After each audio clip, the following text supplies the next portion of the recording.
Okay, so here we go. I'm going to put the extensor straps above my knee.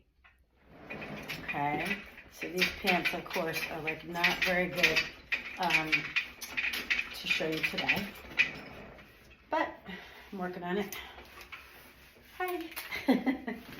Okay, so you put the straps above your knee, and what it does is it helps you to focus on the inside part of your quad called the vastus medialis.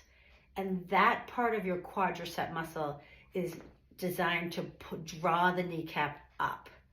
So footwork in and of itself is awesome for your knees. And it's also even better and even more targeted with these extensor straps. So what I'm gonna do is I'm gonna put my feet heels together, toes apart. So I'm gonna do diamond squats there, and then feet together. Hi. Right, and then arches of the feet, which breaks up a lot of the tightness in your lower back. And then heels on the bar. And you just press the carriage back and forth, pressing down into these straps, working the back side of your legs that much more. It's like magic. Have a great day.